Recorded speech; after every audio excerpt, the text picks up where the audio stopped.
Thank you very much for that very dynamic introduction. This is just what we all need in the morning. This is great. I'm just going to share my screen here. There we go. How's that look? Dan, does that look okay? It looks great, Doctor. Thank you so much. And please feel free to call me Tracey. It's an honor to speak to the group today. It's not very often that a university-based researcher gets to spend time in the company of their teachers, but I have really enjoyed working on this project for the last few years, and it's my pleasure to report from the university side of what that experience has been like. I'm speaking to you today from the territory of the Deshkan-Jibing Anishinaabe, otherwise known as the Chippewas of the Thames, which is my home, the town of St. Mary's, Ontario, where I am a wife and a mother and a daughter and a sister, and mainly a lifelong learner about the lands and waters and peoples around me. So, and part of my learning journey has been involved, has had a relationship for the last few years with the Indigenous Diabetes Health Circle. And it's been an interesting journey for me because typically I study barriers to health equity and food security for Northern Indigenous communities. But in this research project, I wasn't studying a barrier, I was studying an enabler, something that builds on the capacity that exists within all Indigenous communities to take care of their own well-being.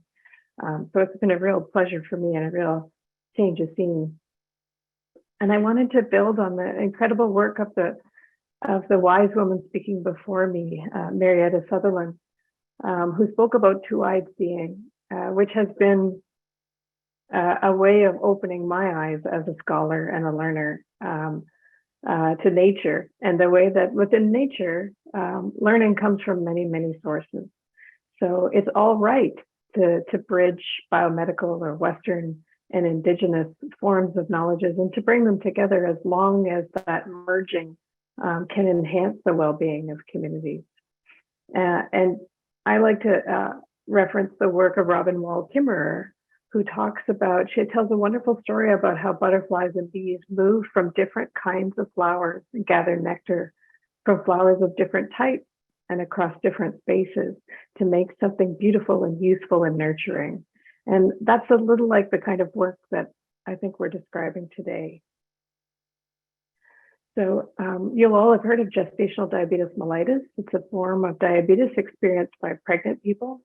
And the rate of gestational diabetes among pregnant women in Canada ranges from 3 to 20%, depending on where they live and other risk factors.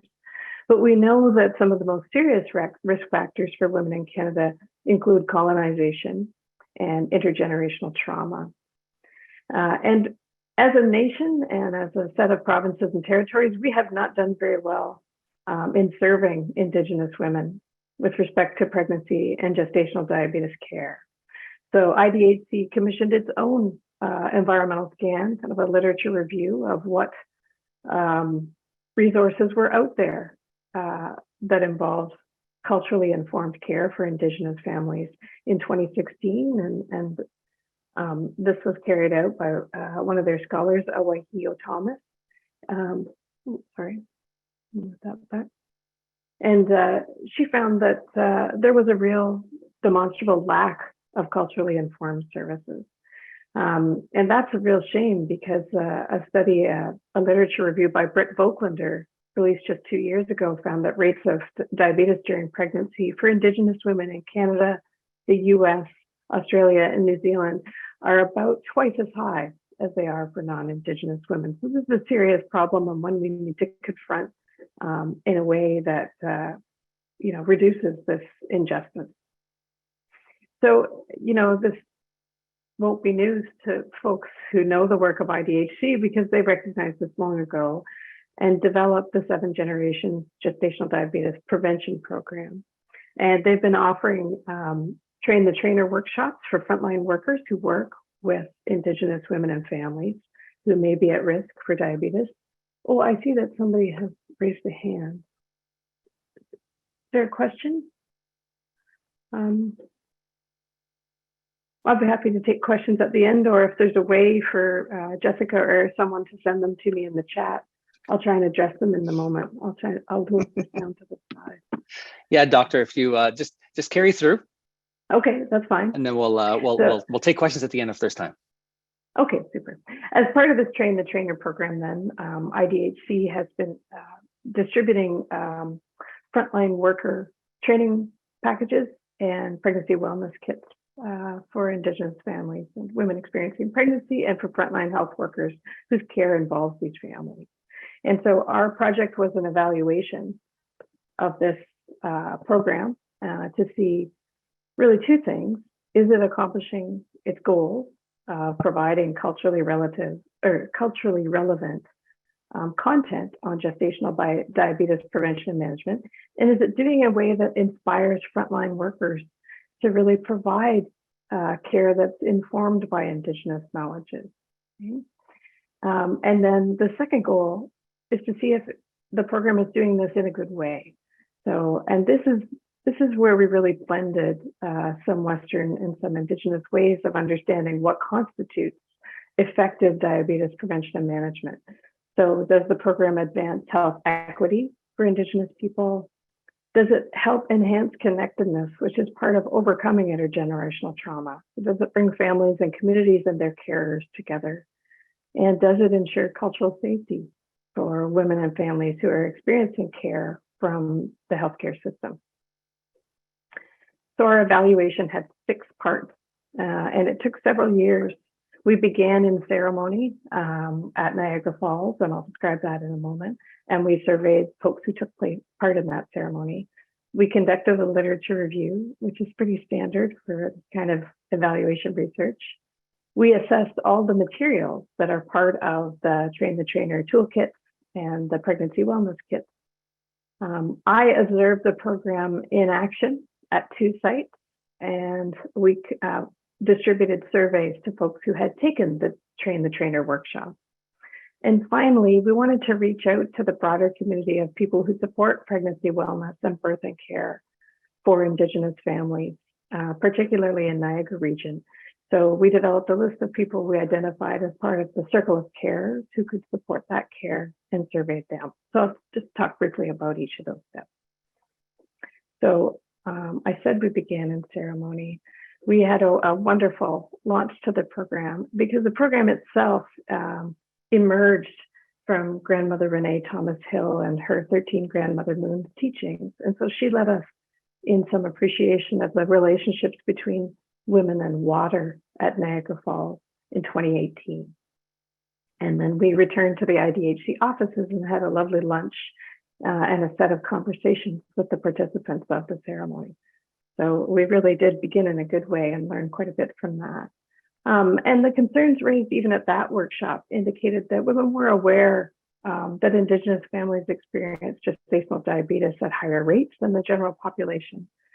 They were concerned about the well-being of expectant mothers, especially young women in the community who were first-time mothers, and the extent of diabetes awareness and knowledge among young people living in Niagara region. So that was good information for us to begin with. Okay. I'll just share some of the things that people said to us because we wrote these down because the voices of our participants are really important to us. So clearly people really enjoyed the ceremony and that reminder of the connection between women and water and life and power, and also the cleansing and healing aspects of water and the mist. Okay? And people also spoke about connection and the great honor it is to be part of a group of women, moving through the life stages and creating and nurturing life. In our literature review, which was conducted by 2 of the master's students on the project, we learned that one of the priorities across Canada for Indigenous women is returning birth to community. And I think the care of people with gestational diabetes is part of this. In order to be able to care for our mothers in community, we need to know how to manage the risks that they bear as young people living amongst us. There is clearly an urgent need to improve the cultural safety of care. There's a lot of documented harm and trauma associated with medical birth, with people having to leave communities and be away from family and supports during birth. And people are still clearly dealing with trauma. And at a moment that's so critical in a family's life, bringing young people into the world, trauma-informed care is really important.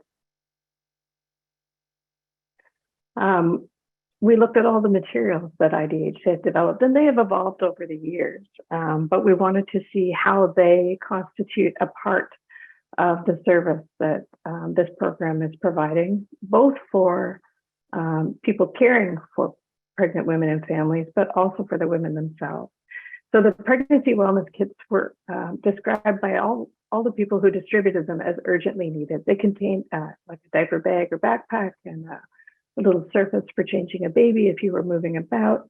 It contains supports for hydration and good nutrition and information on how to care for oneself, including yoga and caring for the spirit, guidance on safe medicines, and just some basic practices around pregnancy wellness that are informed by, Indigenous knowledge. And women were extremely receptive to these. And the pregnancy carers themselves said that they had something to offer when they were given these to distribute to women in their community. So that's sort of an act of generosity on IDHE's part, marshaling their resources so that the carers have, resources that they can share. Right? And then in turn, the toolkits provided to the pregnancy carers, these facilitators toolkits are full of excellent resources on self-care too, because we all know that the people who care for us themselves need support.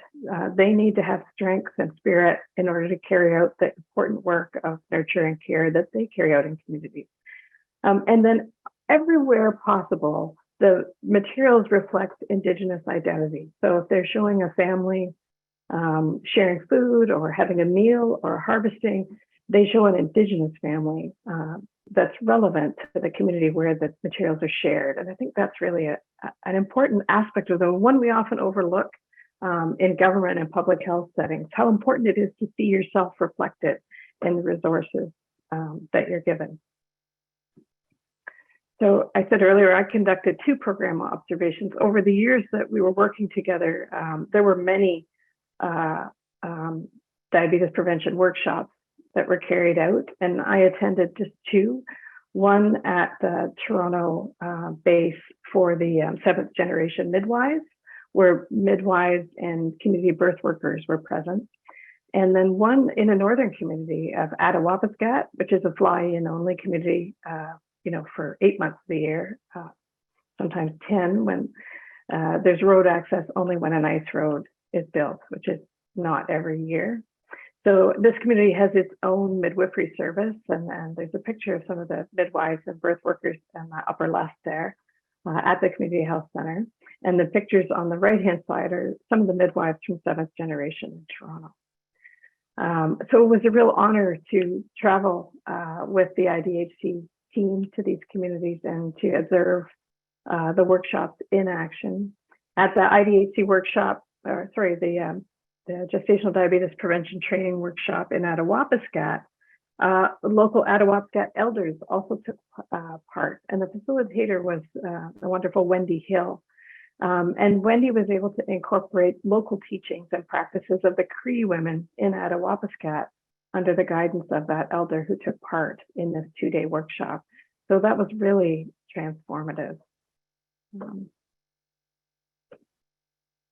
And some of the statements that people made were just about how unusual it is to receive services informed by traditional Indigenous knowledge, and to have those incorporated alongside Western biomedical knowledge about diabetes prevention and management. So people overall expressed very positive views of the workshop. They loved the materials. They thought the presenters were very dynamic and informative. Again, they liked that integration of medical and traditional Indigenous knowledges. And Marietta Sutherland spoke about that too. I think there's a receptivity to that. because it makes the medical teachings much more culturally safe, and people can make a decision about which path to take that's informed by a lot of useful information. Okay? One thing we observed that was really interesting when we surveyed these folks afterward is that whether or not they rated the information as very useful in their practice as healthcare workers increased over time. So at first, they rated the information as moderately useful, but much later, 6 months later, the same information was described by them as very, very highly useful. So I think there's something interesting about the element of time and reflection and the incorporation of traditional knowledge into your practice that takes some time. And I think I'm still reflecting and learning about that.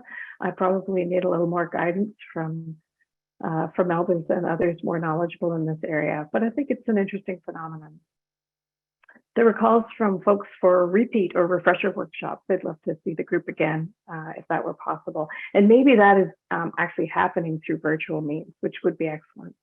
And there was a really strong interest among people who took the workshop in going outside. There was awareness that many practices around pregnancy, well-being, and birth required being on the land or on the water, walking with others, engaging in traditional harvest practices and sharing practices. And so I think that would be an enhancement, but there are some challenges in, to overcome in terms of service delivery in those formats. People also expressed an interest in more information about traditionally informed parenting, and they'd like to see youth involved at all stages.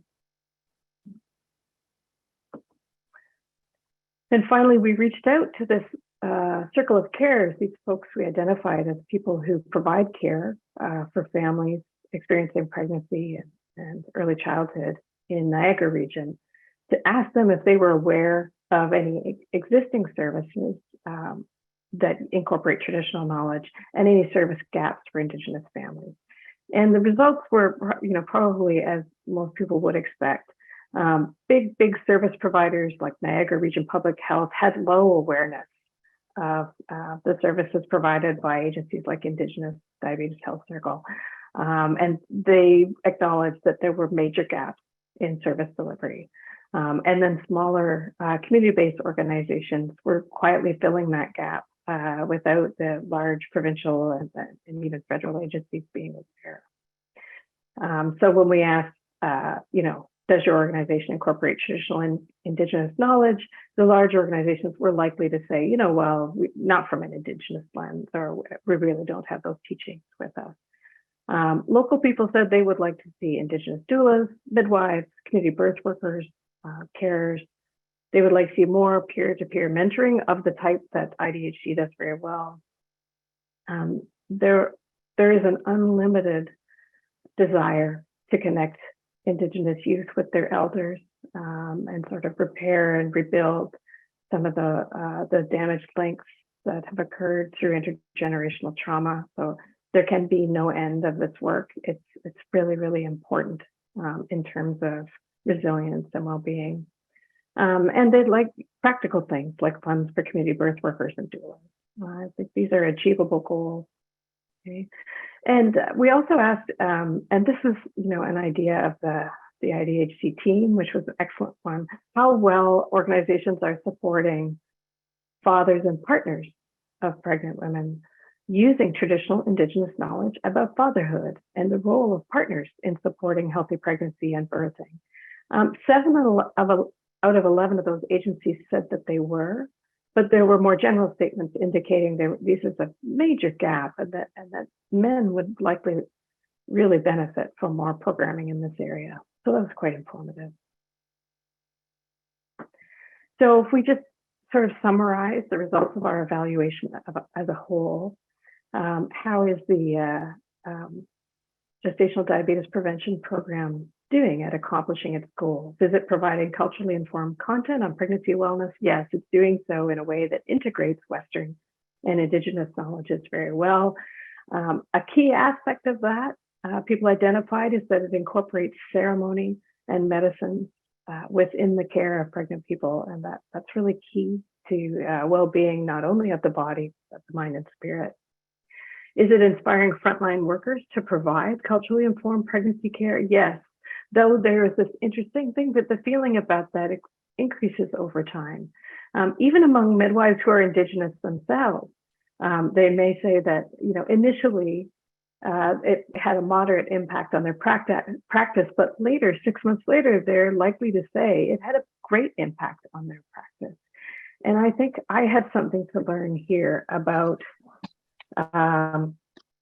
how we share information in a workshop setting and how practice and reflection enhance that. And are we doing this in a good way?